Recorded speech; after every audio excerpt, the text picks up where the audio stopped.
जय हिंद दोस्तों, त्यागी trading tips में आपका स्वागत है। दोस्तों, इस वीडियो के अंदर हम बात करने वाले हैं दो शेयर के बारे में। यहाँ पर बात होने वाली है, कितने शेयर के बारे में बात होने वाली है? दो शेयर के बारे में यहाँ पर बात होने वाली है। सबसे पहले हम बात करते हैं सूर्य रोशनी, यानी कि कल आपको इस कंपनी के अंदर बोनस मिलता हुआ नजर आएगा। अगर ये कंपनी आपके पास है, पहले भी कई बार ये कंपनी बोनस दे चुकी है, शानदार कंपनी है। अभी तक अपने निवेशकों को इसने माला माल ही किया है। आप देख सकते हैं मैक्सिमम चार्ट पैटर्न उठाकर अगर आप देखते हैं तो 9,372% के रिटर्न का मतलब ये कि 93 गुना 93 टाइम्स 93% नहीं है, परसेंटेज वाइज में अगर आप देखना चाहते हैं तो 9,372% के रिटर्न इसने बना के दिए हैं। और ओवरऑल मिला के देखें तो 93 टाइम्स 93 गुना पैसा इस शेयर ने करके दे दिया है। होता क्या है कि किसी कंपनी के बारे में पढ़ना, उसके बिजनेस के बारे में पढ़ना और देखना कि पूरे पूरे साल का क्वार्टरली, कभी कभी आप कंफ्यूज हो जाएंगे। क्वार्टरली डिसाइड बिल्कुल मत कीजिएगा कभी भी। मैं कई बार आपको बता चुका हूँ कि क्वार्टरली बेसिस पे अगर आप डिसाइड करेंगे तो आपको एक दिक्कत होने वाली है। जी, कौन सी दिक्कत होने वाली है? कि क्वार्टरली बेसिस पे फ्लक्चुएशन देखने को मिल जाता है। 4 क्वार्टर हैं, 2 क्वार्टर खराब चले गए, 2 क्वार्टर बढ़िया चले गए। आपने किसी क्वार्टर को देखा, आप निकल गए, बेकार, कोई फ़ायदा नहीं। आप देखिए 4-5 साल का डेटा देखिए, उसका बिजनेस पहले देखिए कि आगे टिकेगा नहीं टिकेगा। देखने के बाद तब डिसाइड कीजिए कि उसका प्राइस कहाँ पर है, कहीं ज़्यादा भाग तो नहीं गया है। भाग गया तो रुकिए, वहाँ पर थमिए। अब इसका मतलब ये नहीं होना चाहिए कि आप आंख बंद करके शेयर को खरीदना शुरू कर दें। सबसे पहले देखिए कि 1 साल के अंदर देखें तो फ्लैट ही है, कोई तेजी इसके अंदर नहीं है, तो एक ये सिग्नल आपको मिल गया बढ़िया। लेकिन पिछले 5 दिन की बात करें तो अच्छी तेजी है, 1 दिन की बात करें तो अच्छी तेजी है। अगर आज पूरे दिन की अगर बात करते हैं तो अच्छी खासी तेजी यहाँ पर क्लोजिंग से देखेंगे तो अच्छी खासी तेजी यहाँ पर बनी थी, लगभग 8-9% की तेजी इस शेयर ने दिखाई दी। ठीक है, तो इस शेयर को काफ़ी समय से पहले ही ऑलरेडी मैं बता चुका हूँ कि ये शेयर बोनस देने वाला है। तो ये इससे पहले भी कई बार ये शेयर बताया गया है, क्योंकि कंपनी अगर बिजनेस वाइज बढ़िया है, कंपनी अच्छी है कंपनी, तो मैं बीच बीच में उसको कवर करता रहता हूँ। ठीक है, तो अभी ये क्या देने वाली है? बोनस। लेकिन बोनस के बाद ऐसा नहीं होना चाहिए कि आप बोनस लेना शुरू कर दें और बोनस को लेकर आप टूट जाएं एकदम से ही, बहुत जल्दी आप खरीदारी करना शुरू कर दें। देखिए ऑलरेडी बहुत सारे लोगों ने खरीद के रखा होगा, तो जिन्होंने खरीद के रखा शेयर आधा हो जाएगा, तो डरना मत कि आधा क्यों हो गया, शेयर डबल हो जाएंगे, लेकिन तुरंत नहीं मिलेंगे, 1-2 दिन के अंदर नहीं, कम से कम 6-7 दिन का टाइम दीजिए कंपनी को। ठीक है, तो इतने समय के अंदर ये आपके सारे शेयर्स जितने भी होंगे आपके खाते में पहुंच जाएंगे। ठीक है, उसके बाद क्या होता है, ज़्यादातर शेयर के अंदर गिरावट शुरू हो जाती है। क्यों? क्योंकि अगर किसी ने पहले खरीदा हुआ है, कोई बड़ा प्लेयर बेचना चाहता है। देखिए 2 तरीके से बोनस दिया जाता है। एक कंपनी, मान के चलें कि एक कंपनी 5 रुपए की है, 5 रुपए से बढ़ते बढ़ते बढ़ते कितनी पहुंच गई? 500 पहुंच गई। कोई खरीदने के लिए तैयार नहीं है इस शेयर को। ठीक है, उसने क्या किया कि एक शेयर के बदले में 10 शेयर दे दिए, शेयर सीधा कितना पहुंच गया? 50 रुपए। अब इसको लोग खरीदना शुरू करेंगे, लेकिन बड़े प्लेयर के लिए तो कोई दिक्कत नहीं है ना बेचना यहाँ पर। ठीक है, तो वो 5 रुपए से 500 रुपए बेचना चाहता था, नहीं बेच पाया, कोई बड़ा प्लेयर खरीदार मिला ही नहीं। लेकिन जैसे ही शेयर 50 से पहुंच गया, लोग खरीदार आ गए। तो कई बार ऐसा भी देखा गया कि बोनस स्प्लिट मिलने के बाद शेयर के अंदर बड़ी गिरावट होती है, कि इवन कि 50-50% बोनस स्प्लिट देने के बाद शेयर नीचे की साइड में गिर जाते हैं और बड़ा नुकसान उठाना पड़ता है। तो इस चीज़ पर आपकी नज़र होनी चाहिए कि नॉलेज पूरी होनी चाहिए। ऐसा नहीं कि बोनस स्प्लिट लेना कोई गलत बात नहीं, अच्छी बात है, लेकिन ये देख लीजिएगा कि जो कंपनी बोनस स्प्लिट आपको दे रही है, कहीं ऐसा तो नहीं कि वो अपना माल बेचने के लिए दे रही है आपको बोनस स्प्लिट। अगर माल बेचने के लिए दे रही है तो वो ट्रिक काम कर रही है उसकी, नीचे की तरफ शेयर गिर जाएगा। ठीक है, 200-200 रुपए के शेयर होते हैं, स्प्लिट दे देती कंपनी, 20 रुपए का शेयर हो जाता, लोग एकदम खरीदना शुरू कर देते हैं। थोड़े दिनों बाद वो 20 रुपए वाला शेयर 10 रुपए पहुंच जाता है, लोग 5-5 लाख 4-4 लाख रुपए लगा के छोड़ देते हैं। उसके बाद पता चलता है वो आधा उसके अंदर नुकसान हो गया और अगले 3-4 साल तक वो कवर ही नहीं हुआ पैसा। ठीक है, तो कभी भी जल्दीबाजी बिल्कुल ना करें, कंपनी के बारे में पढ़ें। चलिए कंपनी के बारे में थोड़ी सी डिटेल एनालिसिस यहाँ पर कर लेते हैं। यहाँ पर बात करते हैं सूर्य रोशनी की। तो सूर्य रोशनी के अंदर देखिए 2 सेगमेंट हैं। एक कंपनी पाइप से कितना पैसा कमाती है। देखिए सबसे पहले देखेंगे lighting and consumer durable segment से 20% का रेवेन्यू कंपनी का आता है, जहाँ पर एलईडी बल्ब्स रहेगा। ठीक है, ट्यूब लाइट्स रहेगा यहाँ पर। ठीक है, तो इसके अलावा देखें तो बहुत सारे और भी प्रोडक्ट यहाँ पर कंपनी के रहेंगे।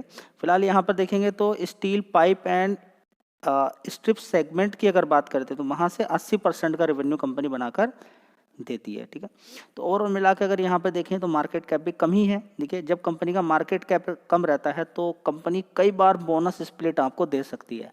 अगर आपने या आपके पोर्टफोलियो के अंदर ऐसा शेयर है जिसका मार्केट कैप ज़्यादा है, तो फिर आपको दिक्कत होगी कि वो कंपनी आपको बोनस बना के या स्प्लिट बना कर नहीं देगी, क्योंकि वो ऑलरेडी कंपनी बहुत बार बोनस दे चुकी है, तो उसके अंदर इतना मूवमेंट भी आपको देखने को नहीं मिलेगा। अगर आप हकीकत में बड़ा पैसा बनाना चाहते हैं तो एक ऐसी कंपनी ढूंढिए जिसका बिजनेस बढ़िया हो और मार्केट कैप भी कम हो। तो इस कंपनी के अंदर फिर दोबारा से मूवमेंट आपको देखने को मिल सकता है, आधा शेयर हो जाएगा, फिर भी ये शेयर भाग सकता है। तो ऐसा नहीं कि पक्का भागेगा, एकदम ही भागेगा, जल्दी भागेगा, सारा खेल लॉन्ग टर्म का है। यहाँ पर देखिए कितनी बार बोनस स्प्लिट इसने दिया होगा, शेयर गिरा बढ़ा, लेकिन लॉन्ग टर्म में पैसा बना है। देखिए चार्ट भी सीधा खड़ा हो गया। ठीक है, चलिए देख लेते हैं इस कंपनी का प्रॉफिट लॉस कैसा है। तो दोस्तों अगर बात करते हैं सितंबर क्वार्टर की, तो देखिए 1916 करोड़ का रेवेन्यू था इस कंपनी का, उसके बाद 1938 करोड़, 2080 करोड़, उसके बाद 1893 करोड़ का, उसके बाद 1529 करोड़ का। ठीक है, तो देखिए यहाँ पर प्रॉफिट के अंदर, रेवेन्यू के अंदर तो गिरावट आपको देखने को मिल रही है। देख लीजिए, क्योंकि शेयर भी नीचे ही गिरा हुआ है जी। फिर क्या होगा यहाँ पर देखिए, वो तो समय बताएगा। कंपनी आगे अच्छी ग्रोथ करेगी तो आपको पैसा बना के देगी, ग्रोथ नहीं करती है तो फिर पैसा नहीं बनेगा। फिलहाल देखेंगे, पहले अच्छी ग्रोथ कंपनी ने की है। फिलहाल अभी 2 क्वार्टर से कंपनी की कोई परफॉर्मेंस खास नहीं है, फ्लैट देखने को मिल रही है। अगर एक डेटा आपको हमेशा देखना चाहिए, कौन सा, पूरे साल का, उससे बड़ा आइडिया मिलता है।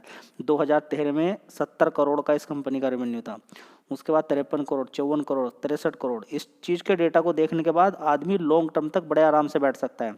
उसके बाद 86 करोड़, 108 करोड़, 121 करोड़, 102 करोड़, गिरावट हो गई। फिर कोरोना वायरस वगैरह 156, 205, 335, 329, अभी देखिए 322 करोड़ का है। पिछले 2 साल से थोड़ी सी फ्लैट परफॉर्मेंस देखने को यहाँ पर मिल रही है।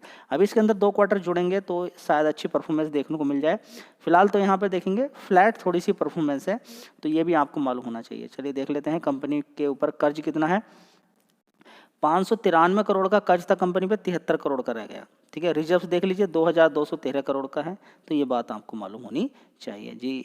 इसके अंदर होल्डिंग किस तरीके की है, सबसे पहले देखिए प्रोमोटर इस कंपनी के बिल्कुल सिक्योर हैं कंपनी को लेके, या दिक्कत तो नहीं उनको। तो देखिए 2021 में 62.96% की हिस्सेदारी थी प्रोमोटर्स की। आज की डेट की अगर बात करें तो इतनी ही है सेम, यानी कि प्रोमोटर को कोई डर नहीं लग रहा है यहाँ पर। एफआईस की अगर बात करते हैं तो देखिए एफआईस 5% की हिस्सेदारी थी, 5% कम हुआ, फिर 4.49 हुआ, अब देखिए 4.87 हो गया। ठीक है, तो ओवरऑल मिला के देखेंगे ये फ्लक्चुएट करते रहते हैं। फिलहाल डीआईएस की बात करें तो 0.52% से 1% की हिस्सेदारी हो गई है। चलिए अगला शेयर है रेडिंगटन, और ये इंट्राडे वाला शेयर है। यहाँ पर बहुत ज़्यादा लोग इंट्राडे वाले रहते हैं, क्योंकि यहाँ पर एफआईस की होल्डिंग बहुत ज़बरदस्त है। एफआईस की होल्डिंग बड़ी होने के कारण थोड़ा सा भी माल बेचते हैं या खरीदते हैं, शेयर में ज़बरदस्त तेज़ी या गिरावट देखने को मिल जाती है। फिलहाल देखेंगे 6% की तेज़ी आज के दिन है, लेकिन अगर ये तेज़ी शुरू से लेकर आखिर तक अगर देखी जाए तो ये तेज़ी 6% नहीं है, ये तेज़ी कुल मिला के कितनी है, 12.5% की तेज़ी। एक दिन के अंदर 12.5% की तेज़ी देने के बाद शेयर के अंदर ऊपर से करेक्शन भी देखने को मिल गया। वो ज़्यादातर यही होता है। अभी 1 महीने का भी चार्ट पैटर्न देखेंगे तो अच्छी खासी इसने तेज़ी दिखाई थी ऊपर, उसके बाद फिर गिरावट हो गई, क्योंकि मार्केट के अंदर फिर गिरावट है। देखिए मार्केट के अंदर यानी कि निफ्टी 50 का ट्रेंड किधर की तरफ रहेगा, ये भी बहुत सारे शेयर को गिरावट में या तेज़ी में ले जाता है। फिलहाल देखेंगे मार्केट का पूरा माहौल अभी निगेटिव के अंदर ही है। एफआईस माल बेच रहे हैं। मैं पर्टिकुलर इस शेयर की बात नहीं कर रहा हूं कि इसके अंदर बेच रहे हैं कि नहीं बेच रहे हैं। फिलहाल यहाँ पर अगर आप देखते हैं मार्केट कैप 15,000 करोड़ का मार्केट कैप है इस कंपनी का। 5 साल का चार्ट पैटर्न देखते हैं तो धीरे धीरे तेजी ही है। लॉन्ग टर्म का चार्ट पैटर्न उठाकर देखते हैं तो धीरे धीरे तेजी ही है। ट्रेंड बीच बीच में गिरावट होगी, लेकिन ट्रेंड इसका मुंह ऊपर की तरफ ही है। ठीक है, चलिए देख लेते हैं कंपनी के फंडामेंटल कैसे हैं। फंडामेंटल से पहले मार्केट कैप भी देख लीजिए, 15,000 करोड़ का मार्केट कैप है। चलिए अब यहाँ पर बात करते हैं रेडिंगटन काम क्या करता है, तभी बात बनेगी इसके काम के अंदर क्या आगे जान रहेगी नहीं रहेगी। कंपनी 1943 से चल रही है, सॉरी 1993 से चल रही है। रेडिंगटन की बात करें, लीडिंग डिस्ट्रीब्यूटर है, किसका डिस्ट्रीब्यूट करता है कंपनी है, ठीक है, आईटी एंड मोबिलिटी प्रोडक्ट को। ठीक है, तो काफ़ी बड़ा काम कंपनी का है। मिडिल ईस्ट के अंदर, तुर्की, अफ्रीका, इस सभी के अंदर, इंडिया के अंदर, सभी जगह फैला हुआ कंपनी का काम।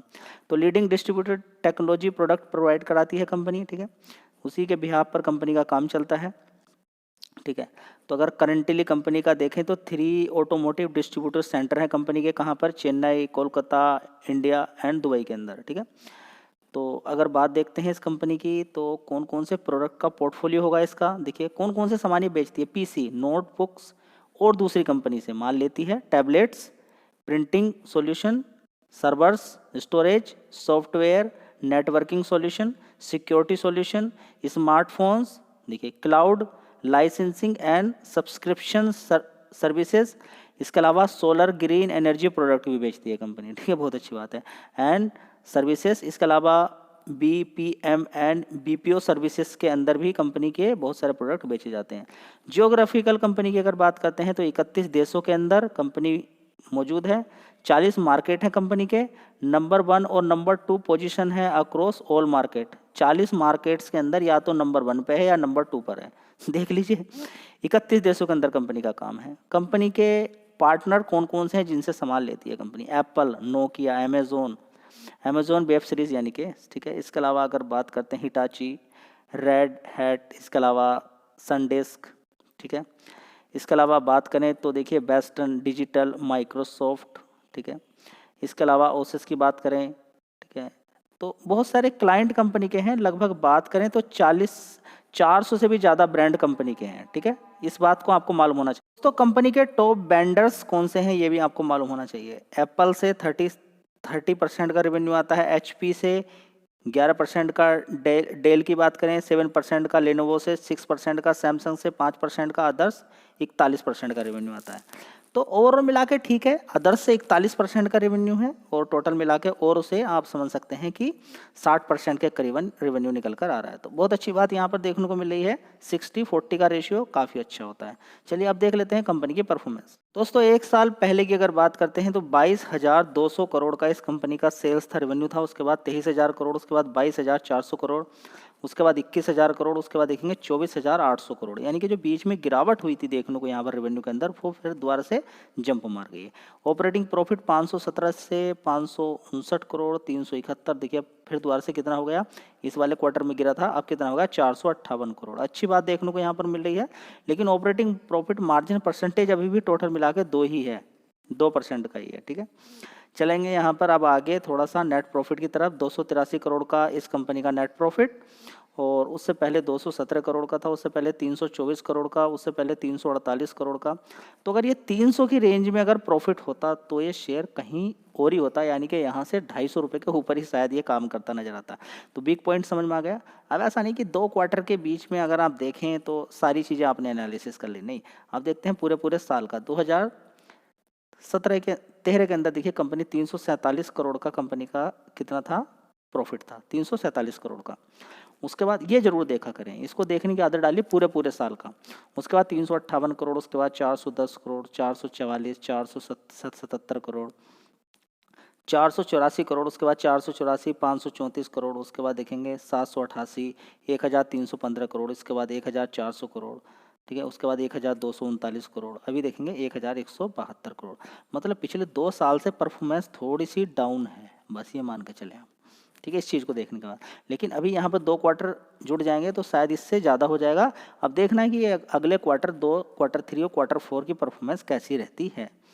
चलिए अब देखते हैं यहाँ पर रिजर्व्स कितना है, 7,400 करोड़ का, 7,449 करोड़ का रिजर्व है कंपनी के पास। देखिए 3,300 करोड़ का कर्ज होता था कंपनी ने अपना कर्ज आधा कर लिया, ये भी पॉजिटिव चीज़ है जो कि आपको देखनी चाहिए। टोटल एसेट्स 26,000 करोड़ के कंपनी के हैं। यहाँ पर अगर देखने की कोशिश करते हैं एफआईज, देखिए 58% है। कितने, 58%। जो मैंने आपको बोला कि इस कंपनी में वॉलेटिलिटी बहुत रहेगी, शेयर गिरेगा तो घबराना नहीं, तेजी गिरावट तेजी चलती रहेगी। क्योंकि देखिए कभी कभी तो ऐसा होगा या अचानक ही बहुत ज़्यादा भाग जाएगा, अचानक गिर भी जाएगा, ऐसा भी होगा। तो डीआईज की भी होल्डिंग 18% की है। तो एफआई डीआईज इसको घुमाते रहते हैं, कभी नीचे कभी ऊपर, कभी नीचे ऊपर। तो इंट्राडे वाले इससे पैसा कमाते रहते हैं। तो 2 शेयर थे, इन पे आप ध्यान लगा सकते हैं। अच्छा लगता है, ठीक है। रिकमेंडेशन किसी भी शेयर की नहीं है, कुछ जानकारी थी वो आपके साथ शेयर की है। अगर आपको लगता है इनमें से कोई भी शेयर है तो आप अपने अकॉर्डिंग देख सकते हैं। थोड़ा थोड़ा करके खरीदना होता है, गिरावट पे खरीदना होता है, लॉन्ग टर्म होल्ड करना होता है। ये तरीका होता है, अगर फॉलो नहीं करते हैं तो कोई फायदा नहीं। जय हिंद, वंदे मातरम।